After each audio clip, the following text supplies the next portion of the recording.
Vamos a poner aquí. Entendido. Les decía, existen tres escuelas principales de pensamiento respecto a la interpretación del libro de Daniel. La primera de ellas es preterista, propuesta y desarrollada por Ruiz de Alcázar, lo hemos estudiado. La segunda es futurista, que ha sido desarrollada por Francisco Rivera. Y la tercera es la historicista, que es la que como iglesia nosotros creemos y hemos desarrollado dentro de nuestros estudios proféticos. Todos estos principios lo hemos estudiado dentro de los principios historicistas. Vimos algunos principios fundamentales como sola escritura, que apunta a la suficiencia y a la primacía de la Biblia, donde dice que ella es suficiente para dotarnos de sabiduría que lleva a la salvación. La siguiente principio de interpretación historicista se llama tota escritura, que significa la totalidad de las escrituras. Necesitamos de las declaraciones inspiradas de la Biblia completa y no solo en parte. Además, tenemos la analogía de las escrituras. La escritura fue inspirada por el mismo Espíritu Santo, por lo tanto existe una unidad de enseñanza y propósitos que recorren toda la escritura. Tenemos otro principio de interpretación profética que se llama discernimiento espiritual. El estudio de las escrituras requiere imprescindible ayuda del Espíritu Santo, humildad, sumisión y fe. Y por último, que creo que este es un principio de interpretación historicista que no habíamos estudiado, pero es muy sencillo de entender, lo hemos enseñado y lo hemos creído en diferentes estudios, es el principio día por año en sentido profético, cuando el contexto así lo requiere y lo manda. Un día equivale a un año. Estos son los principios fundamentales de la escuela de interpretación historicista. Ahora, no confundamos estos principios de la escuela historicista con las premisas de la Reforma, o las 5 bases de la Reforma, que son solo gracia, solo fe, solo escritura, solo Cristo y solo gloria. ¿Ok? No es lo mismo. En verdad, los principios de la interpretación historicista son los principios dados por la Reforma, y estas son las 5 solas de la Reforma. Solo gracia, solo fe, solo escritura, solo Cristo y solo gloria. ¿Ok? No es lo mismo, parecen lo mismo, pero estamos hablando de la interpretación historicista. En el libro Mensajes Selectos, en el tomo 2, en la página 121, la sierva del Señor dice: pero tú, Daniel, cierra las palabras y sella el libro hasta el tiempo del fin.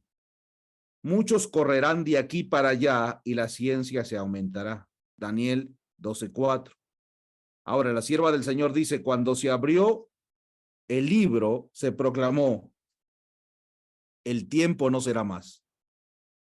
Ahora ha sido abierto el libro de Daniel, y la revelación hecha por Cristo a Juan debe llevarse a todos los habitantes de la tierra. Mediante el aumento del conocimiento, debe prepararse a un pueblo para que resista en los últimos días. La sierva del Señor dice que el pueblo de Dios tiene que estudiar los libros de Daniel y Apocalipsis, y cuando aumente ese conocimiento, le será útil y preparatorio para que resistan los últimos días. ¿Ok? Con eso dábamos por finalizado la introducción del libro de Daniel, y ahora pasamos al capítulo 1 del libro de Daniel. Le hemos titulado Exiliados. Daniel capítulo 1, y vamos a avanzar hasta donde el horario nos permite.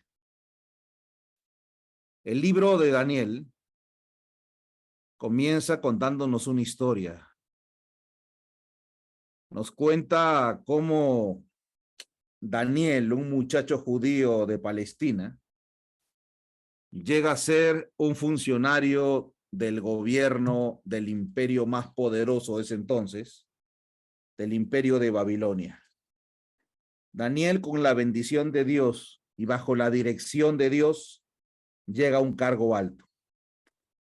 Pero el capítulo primero de Daniel no solo es una historia como vamos a estudiar más adelante, sino que contiene un resumen de todos los mensajes básicos del libro de Daniel y Apocalipsis.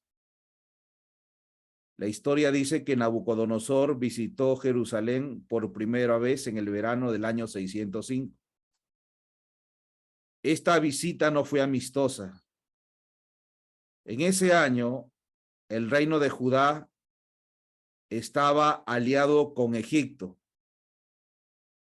El 1 de junio de ese mismo año, Nabucodonosor derrotó un puesto militar egipcio, usted lo puede ver aquí, en Carquemis, ¿ok? Que es el norte de Jerusalén. Usted ve Jerusalén aquí, este es el norte, para abajo es el sur. Egipto, al ser derrotado, pierde su dominio sobre Siria, sobre Palestina, y deja todo el campo abierto para que el rey de Babilonia, Nabucodonosor, avanzara hacia Jerusalén. Así que Nabucodonosor obliga al rey de Judá, Joaquín, a que renuncie esa alianza que tenía con Egipto y lo obliga a hacer una alianza con Babilonia, con su reino.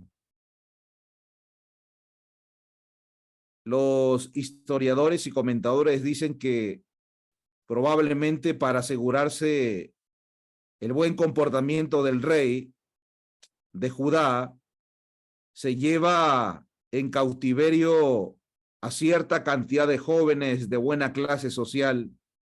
Entre esos jóvenes estaba Daniel. Se lleva también a estos jóvenes para poder educarlos. Y Nabucodonosor, como símbolo de su victoria, para mostrar que su Dios era más poderoso que el Dios de los judíos, que Yahvé, se lleva algunos utensilios de oro, de plata que se encontraban en el templo de Dios y los ubica en los diferentes templos de Babilonia. Apenas había acabado Nabucodonosor de conquistar Jerusalén, le llega un correo especial. Se le trae una noticia de su padre, Nabopolassar, quien era rey en Babilonia. Él había fallecido exactamente el 15 de agosto. El mensajero había demorado desde Babilonia hasta Jerusalén 10 días en su viaje. Y usted sabrá que en ese tiempo el trono no podía quedar vacío, suelto por mucho tiempo. Se levantaban muchas intrigas para quitar el trono a los diferentes herederos. Así que Nabucodonosor inmediatamente sale con una comitiva y se dirige a la capital de Babilonia, pero no toma el camino que normalmente se podía tomar, sino que este es el camino normal que se tomaba desde Babilonia a Carquemis, como usted ve aquí, y bajaba hacia Jerusalén. Esa ruta que se tomaba normalmente tenía 1500 kilómetros. Nosotros sabemos que Daniel hizo esa caminata. Fue llevado con el ejército babilonio por esa ruta. Pero Nabucodonosor no hace esa ruta. Nabucodonosor toma una ruta peligrosa que cruza el desierto de Arabia, una ruta muy peligrosa. Y según se dice, él hizo este recorrido en muy poco tiempo. Nabucodonosor, sin mucha carga, cruzó el desierto a la velocidad casi increíblemente de 80 kilómetros por día y llegó a la capital el 7 de septiembre. Encontró que fieles funcionarios le habían estado cuidando el trono. Ahora, ¿por qué es importante notar esto? Porque normalmente, con todo el tiempo que se había demorado Nabucodonosor, su trono se le habría sido quitado. Dentro de los imperios siempre habían enemigos que estaban dispuestos a matar hasta familias enteras para ganar el reinado de un reino. Pero resulta que los funcionarios estaban cuidando el trono de Nabucodonosor, algo que no se veía normalmente. Ahora, Dios tenía un propósito con todo esto y lo vamos a ir estudiando a medida que estudiemos el libro de Daniel. Así que después de entender rápidamente el contexto del primer capítulo del libro de Daniel, Daniel fue llevado al exilio. Vamos al libro de Daniel, capítulo 1, y vamos a dar lectura al versículo 1 y al versículo 2. Y dice allí, en el año tercero el reinado de Joacín, rey de Judá, vino Nabucodonosor. Mire, se nombra el nombre del rey de Judá y el nombre del rey de Babilonia, Joacín y Nabucodonosor. Rey de Babilonia a Jerusalén y la sitió. Se nombra la ciudad de Babilonia y la ciudad de Jerusalén. Y el Señor entregó en sus manos a Joacín, rey de Judá, y parte de los utensilios de la casa de Dios, el santuario de Dios, los trajo a la tierra de Sinar, a la casa de su Dios. Se nombra la casa de Dios y se nombra la casa del Dios de Babilonia, y colocó los utensilios en la casa del tesoro de su Dios. Se habla de dos dioses también, del Dios de Judá y del Dios de Babilonia. El capítulo 1 es la introducción del libro de Daniel y lo que hace es colocar el marco de cómo se llevará el conflicto. Fíjese, entre el verso 1 y el verso 2 se nota una lucha entre dos reyes, Joacín versus Nabucodonosor, dos ciudades, Jerusalén versus Babilonia, dos dioses, Jehová y el dios de Babilonia, Marduk, dos templos, el templo de Jehová, el santuario, versus el templo de Marduk, el Temenanki. Dos pueblos, el pueblo hebreo versus los caldeos. Así que este verso, el verso 1 y el verso 2, está mostrándonos un contraste entre el bien y el mal. Entre dos reyes, uno del pueblo de Dios y otro de Babilonia, entre dos ciudades, Jerusalén versus Babilonia. Los antiguos textos babilónicos interpretan que Babilonia significaba puerta de Dios o portón de los dioses. El versículo 1 y 2 del libro de Daniel nos habla de dioses, nos habla de Jehová, el verdadero Dios, y del falso Dios Marduk. También nos menciona templos, el templo de Jehová, el santuario, y el templo de Marduk, Etemenanki, que se encontraba en el Sigurat, en el lugar muy alto. Además encontramos la lucha entre dos pueblos, los hebreos o los judíos y los caldeos. Así que es en estos dos primeros textos que nos muestran que en todos los libros, todos los capítulos del libro de Daniel va a existir un conflicto. Así que usted debe notar de que Dios está diciendo en los primeros versículos que todos los escritos del libro de Daniel se van a desarrollar en torno a un conflicto entre el pueblo de Dios y el pueblo de Babilonia, que es el representante del paganismo, de la idolatría, de la hechicería, de los adivinos. Es el pueblo que representa el orgullo, que representa a Satanás. Una lucha entre el bien y el mal. En el verso 3 encontramos, y dijo el rey a Aspenaz, jefe de sus eunucos, que trajese de los hijos de Israel del linaje real de los príncipes. Ahora, la orden del rey es a Aspenaz. ¿Quién era Aspenaz? ¿Jefe de quién? De sus eunucos. Y le manda a que traiga a los hijos de Israel del linaje real de los príncipes, para que formen parte de ese grupo. Por eso muchos se inclinan a pensar que Daniel fue hecho eunuco, que había sufrido una castración.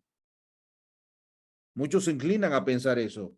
En el Comentario Bíblico Adventista, tomo 4, página 786, dice: el título hebreo Rapsaris, eunuco principal, es lo que se utiliza cuando el rey le dice al jefe de los eunucos, al eunuco principal, se utiliza la palabra hebrea Rapsaris. Aparece también en el texto arameo del año 682 a.C., en las inscripciones babilónicas encontradas como su equivalente al título Rab Shah Reshi, literalmente el jefe del que está sobre la cabeza del rey. El título se aplica al hombre de confianza del rey. Ahora, hermanos, el profeta Isaías había profetizado, quien profetizó en cuanto a la destrucción de Judá por manos de Babilonia. Él había dicho que algunos de los descendientes de Ezequías, rey de Judá, serían eunucos en el palacio del rey de Babilonia. En el libro de Isaías, capítulo 39, versículos 6 y 7, dice: he aquí vienen días en que será llevado a Babilonia todo lo que hay en tu casa y lo que tus padres han atesorado hasta hoy. Ninguna cosa quedará, dice Jehová, de tus hijos que saldrán de ti y que habrás engendrado, tomarán y serán eunucos en el palacio del rey de Babilonia. Por eso les decía que algunos comentadores han sostenido que Daniel y sus 3 compañeros estaban incluidos en esta profecía.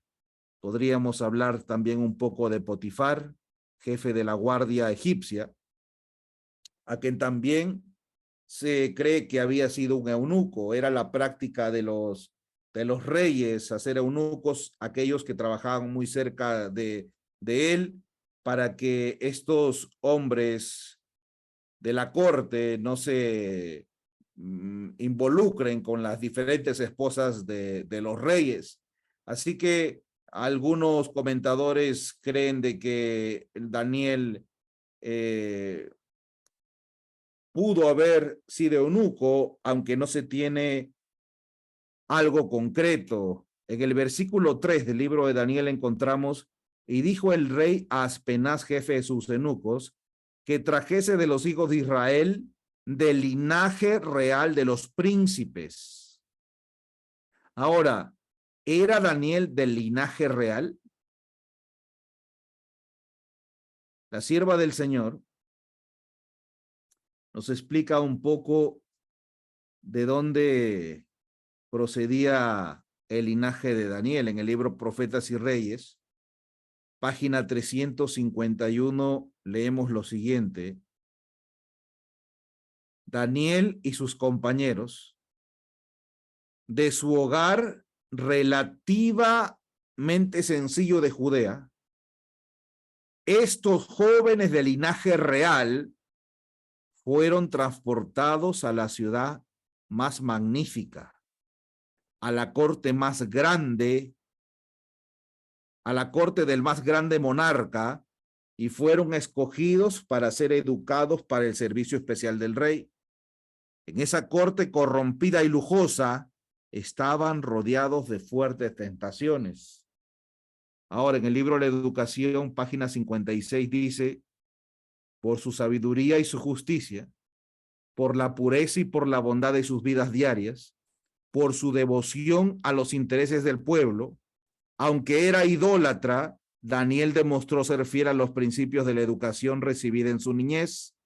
Fiel aquel de quien era representante, este hombre fue honrado por la nación entera. Daniel era de linaje real. Sin embargo, la sierva del Señor nos dice que su educación podría ser muy distinta a la que nosotros imaginamos. Es decir, en medio de cortes, en medio de lujo, todo lo contrario. Se nos muestra que Daniel recibió una educación que hizo que Daniel soportara las tentaciones que se le ponían enfrente. La pregunta que nos hacemos es, ¿qué educación era esa? ¿Qué educación recibió Daniel que lo hizo estar firme frente a la idolatría y frente a toda esa tentación que tenía de manera constante? ¿Qué educación era esa? En el libro Profetas y Reyes, en la página 353, dice: los padres de Daniel y sus compañeros les habían inculcado hábitos de estricta templanza. Se les había enseñado que Dios los tendría por responsables de sus facultades y que no debían atrofiarlas ni debilitarlas. Esta educación fue para Daniel y sus compañeros un medio de preservación entre las influencias desmoralizadoras de la corte babilónica. Esta fue la educación de Daniel. Intensas eran las tentaciones que los rodeaban en aquella corte corrompida y lujuriosa, pero no se contaminaron. Ningún poder ni influencia podía apartarlos de los principios que habían aprendido temprano en la vida por un estudio de la palabra de Dios y de las obras de Dios.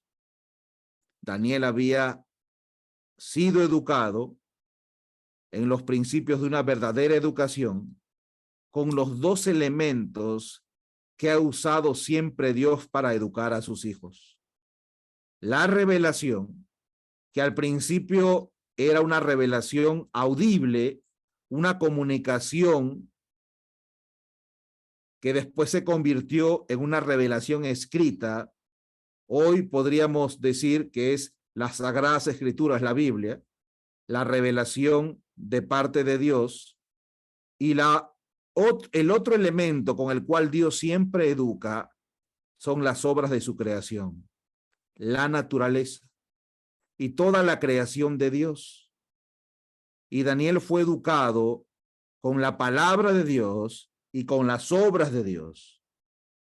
Es decir, podríamos decir, sin equivocarnos, que Daniel fue educado en los principios de la verdadera educación. Recibió el carácter necesario, la estampa de Dios, para poder estar en Babilonia, y a pesar de las intensas tentaciones que le rodeaban, él fue fiel. No fue, hermanos y hermanas, el fruto de la casualidad. Se habla mucho de Daniel y el hombre de fe en el que se convirtió, la fidelidad que él mostró a Dios. Estaba dispuesto hasta dar su vida misma antes que desobedecer a Dios. Pero este Daniel fue formado y forjado desde muy temprana edad. Sus padres lo educaron bajo el estudio de la palabra y las obras de Dios. Las hazañas de Daniel y todos los escritos de fidelidad y valentía no es otra cosa que el resultado o la consecuencia de esa educación que él recibió. Por eso Daniel pudo haber estado en Babilonia y permanecer fiel. Hay algunos que creen que por que se emocionan o porque se proponen ser fieles, sin haber recibido principios y bases sólidas, podrán permanecer fieles en un ambiente de corrupción, de tentaciones. Pero dicen, yo seré como Daniel. Atención, porque Daniel no es el resultado de una emoción. No es que Daniel decidió ser fiel solo cuando ya estaba en Babilonia. Él había recibido bases sólidas, raíces profundas. El temor de Dios era su defensa. Ahora, si vamos al libro de Daniel, al capítulo 1, verso 3 y 4, y dijo el rey Aspenaz, jefe de los eunucos, que trajese de los hijos de Israel del linaje real de los príncipes a muchachos, en quienes no hubiese tacha alguna, de buen parecer, enseñados en toda sabiduría, sabios en ciencia y de buen entendimiento, e idóneos para estar en el palacio del rey, y que se les enseñase las letras y la lengua de los caldeos. En relación a esta expresión, muchachos, el historiador Genofonte, él dice que ningún joven podía ingresar al servicio de los reyes antes de cumplir 17 años. Por eso creemos que esta expresión muchacho se refiere a jóvenes de 17 años para arriba. Esta era la edad en la cual se preparaban para servir en la corte del rey. Ahora, ¿cómo eran estos muchachos? La Biblia dice que eran jóvenes que no tenían tacha, de buen parecer, enseñados en toda sabiduría, sabios en ciencia, de buen entendimiento, idóneos para estar en el palacio del rey. Pero la inspiración, la sierva del Señor, hace una descripción más completa del aspecto o de las facultades intelectuales, espirituales y físicas que tenía Daniel cuando llegó a la corte. Dice allí, en Testimonios para la Iglesia, en el tomo 4, página 562. Es una cita algo larga, pero vamos a ver cómo la sierva del Señor describe a Daniel. Es importante entender esto porque Daniel no fue el fruto de la casualidad. Su carácter no es que Dios le dijo, tú Daniel te voy a dar un carácter fiel y a otros le voy a dar un carácter infiel. Daniel se preparó y esperó el llamado de Dios. La sierva del Señor dice, se me presentó el caso de Daniel. Aunque sus pasiones eran similares a las nuestras, Daniel no es que no tenía naturaleza pecaminosa, tenía naturaleza pecaminosa. Sus pasiones eran similares a las nuestras. La pluma inspirada nos lo presenta con un carácter sin mancha. Su vida es un ejemplo vivo de que se puede llegar a ser un hombre íntegro aún en esta vida. Si se hace de Dios la fuente de nuestra fuerza y se aprovechan sabiamente las ocasiones y los privilegios que están a nuestro alcance. Y aquí la sierva del Señor utiliza algo que comúnmente nosotros desechamos o desperdiciamos. Ocasiones y privilegios. Dios de manera constante nos está dando oportunidades, ocasiones. Nos llena de privilegios que quizás otros no tienen o no alcanzan. Nadie puede decir, bueno, yo no he recibido ninguna oportunidad en la vida. Nadie puede decir, bueno, yo no he tenido ninguna ocasión para trascender. A cada uno de nosotros, Dios nos ha permitido tener enfrente oportunidades, privilegios, ocasiones de poder demostrar a Dios que podemos ser fieles. Pero al contrario de Daniel, nosotros casi siempre desaprovechamos esas oportunidades. Si se hace de Dios la fuente de nuestra fuerza y se aprovechan sabiamente las ocasiones y los privilegios que están a nuestro alcance, el hombre puede llegar a ser fiel. El hombre puede llegar a cumplir el propósito por el cual Dios lo ha creado. Daniel era un gigante intelectual. Ahora la sierva del Señor empieza a describirlo. Daniel era un gigante intelectual. Ahora, ¿qué significa un gigante intelectual? Era un lector, era un estudioso, investigaba constantemente. Este era Daniel. Daniel no era flojo para la lectura y para el estudio. Daniel era un gigante intelectual. Había adquirido conocimiento intelectual. Y esto no fue un obstáculo para el desarrollo en Babilonia. Al contrario, esto le sirvió a Daniel. Y aunque era un gigante intelectual, miren su humildad, aún así, constantemente buscaba aumentar su conocimiento y alcanzar logros más elevados. No se sentía contento con lo que sabía. Aunque ya era un gigante intelectual según la inspiración, buscaba aumentar su conocimiento y alcanzar logros más elevados. No había perdido la inspiración al haber obtenido tanto conocimiento intelectual. No se había conformado con lo que tenía, sino que buscaba seguir subiendo, lograr cosas más elevadas. Por eso decía, Daniel había experimentado la ciencia de la verdadera educación. La sierva del Señor dice en el libro de la educación que la verdadera educación es el desarrollo armonioso de las facultades físicas, mentales y espirituales. Cuando uno entiende la ciencia de la verdadera educación, se da cuenta que no existe ninguna circunstancia adversa, se da cuenta que no existe edad, que no existe género para poder crecer, para poder desarrollarse. El temor de Dios es el principio de la sabiduría.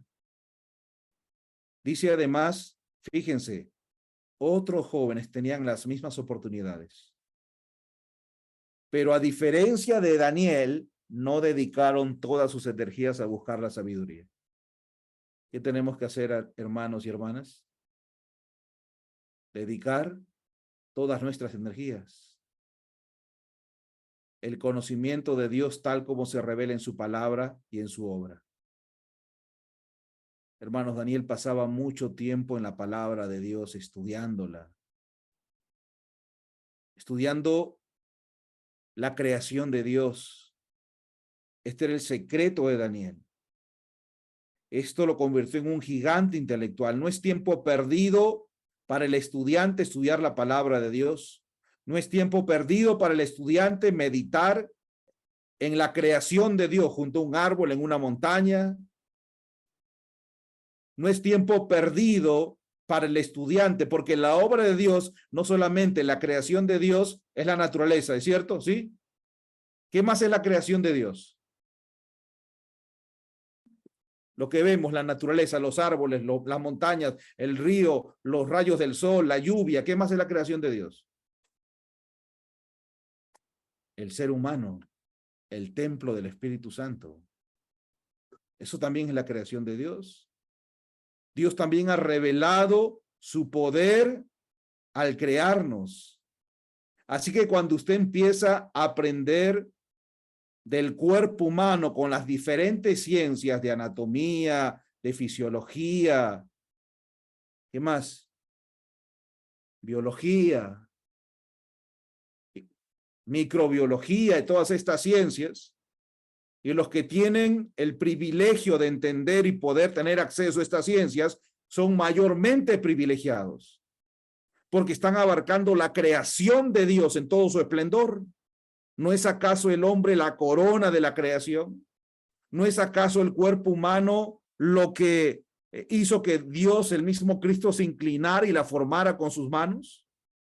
Encontrar a Dios en medio de la creación del cuerpo humano debe ser, no lo experimenté, una de las experiencias más gratificantes para aquellos que tienen acceso a esta parte de la creación de Dios.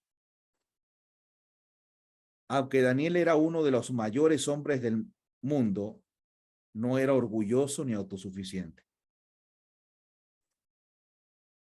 Sentía la necesidad de alimentar su alma ¿con qué? Con oración.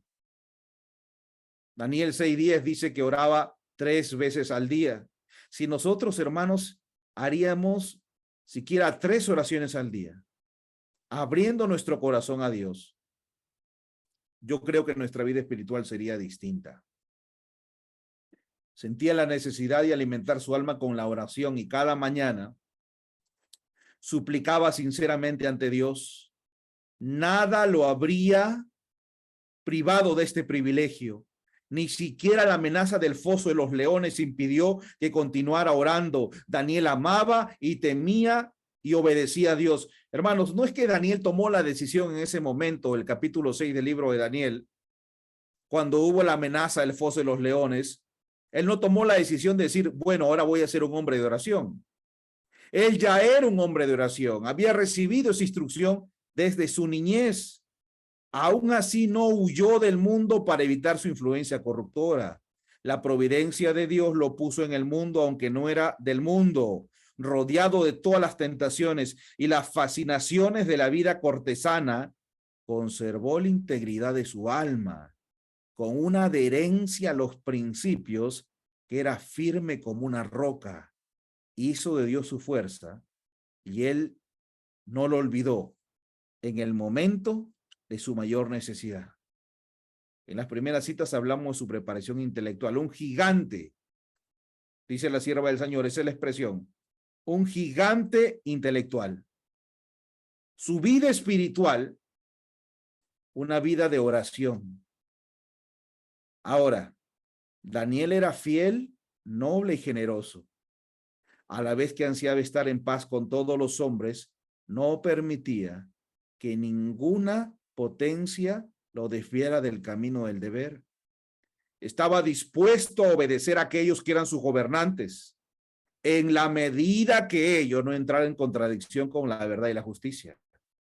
No había reyes ni decretos que lo apartaran de su fidelidad al Rey de Reyes. Ahora, ¿qué edad tenía Daniel? Aquí lo dice. ¿Qué edad tenía? Daniel tenía 18 años cuando fue llevado a una corte pagana para entrar al servicio del rey de Babilonia. Es decir, que toda la descripción que hemos leído es para un joven de ¿cuántos años? 18 años. Ahora, por eso podemos entender por qué Daniel permaneció fiel todos los años que estuvo en Babilonia. Cómo creció intelectualmente, llegó a ser el primer ministro de 2 reinos de los más importantes, porque era fiel a Dios.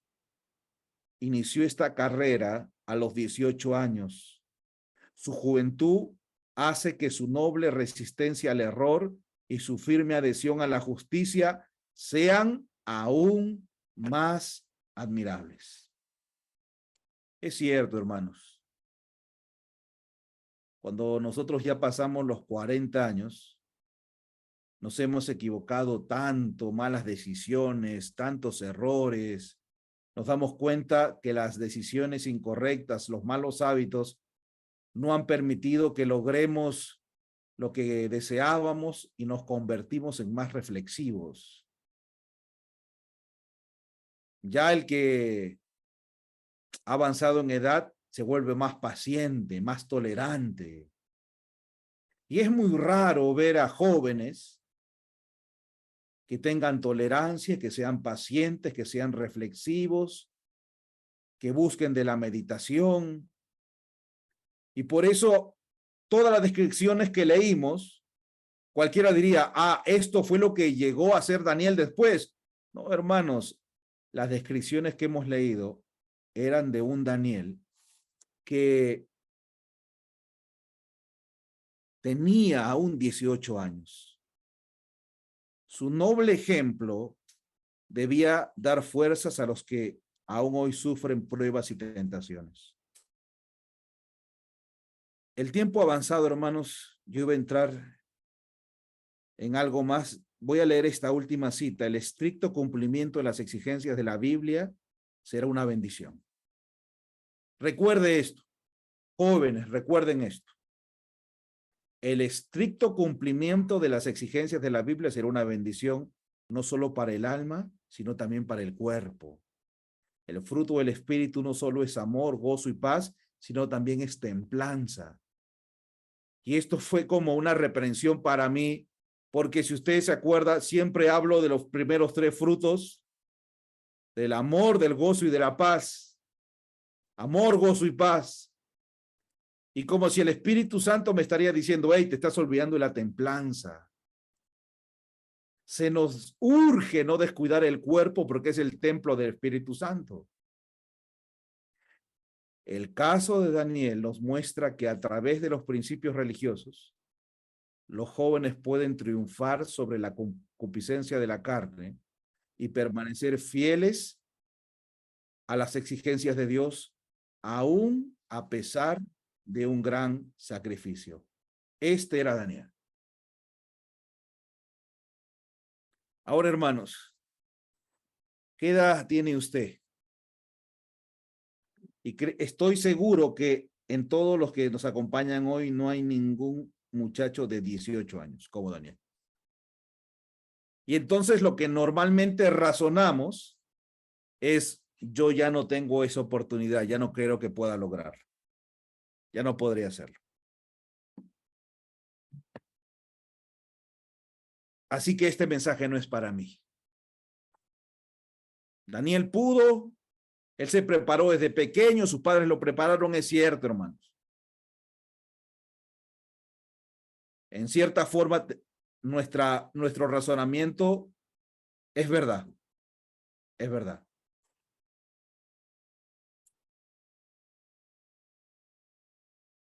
Pero el Señor puede obrar de manera milagrosa. ¿No es acaso cierto que la Escritura dice que donde abundó el pecado, sobreabundó la gracia? ¿No es acaso cierto que el Señor puede utilizar a cualquier persona, no importando la edad, si se somete a Dios? ¿No acaso hemos escuchado la historia de aquel que inicia el movimiento adventista, Guillermo Miller, un hombre que había cruzado ya los 50 años, pero que por su devoción, su entrega, su valentía, la conversión que tuvo, Dios le permitió y lo llamó para hacer una obra tan grande, la predicación del mensaje del primer ángel. Fue una predicación dirigida por Dios mismo con tal poder que la inspiración dice que parecía que el cielo y la tierra se habían unido. Dios puede usarnos, hermanos. Dios está derramando de su gracia, de su espíritu, hoy más que nunca. Y Él nos llama. Quiere que le entreguemos nuestro corazón. Y Él sabrá dónde ponernos, cómo usarnos. Él conoce mis dones. Él conoce tus dones. Él sabe si los hemos desperdiciado. Pero saben, cuando usted estudia la parábola del hijo pródigo, usted encuentra a un muchacho que se va lejos de la casa de su padre y desperdicia los talentos que Dios le dio. Lo desperdicia gastando en el mundo, en placeres. Y cuando ya no tenía algo para gastar, es justo cuando Dios mueve su mente, su corazón, vuelve en sí, dice la Escritura, y regresa a su padre. Y la historia bíblica dice que su padre lo cubre y le da un anillo, y ese anillo representa justamente el recibo como hijo. Es cierto, puedo decir, he malgastado mis dones, el tiempo, las oportunidades, el Señor quiere y puede devolvernos oportunidades, puede darnos poder. Aún en el cansancio que sentimos, ya no somos jovencitos, pero el Señor quiere usarnos. Quiere que el Señor me use. Dile: Señor, toma mi corazón porque yo no puedo dártelo. Quizás no seremos como Daniel, pero el momento que nos toca vivir es un momento difícil. Muy pronto se legislará para poner un día espurio, el falso sábado, y los hijos de Dios tendrán que ser fieles.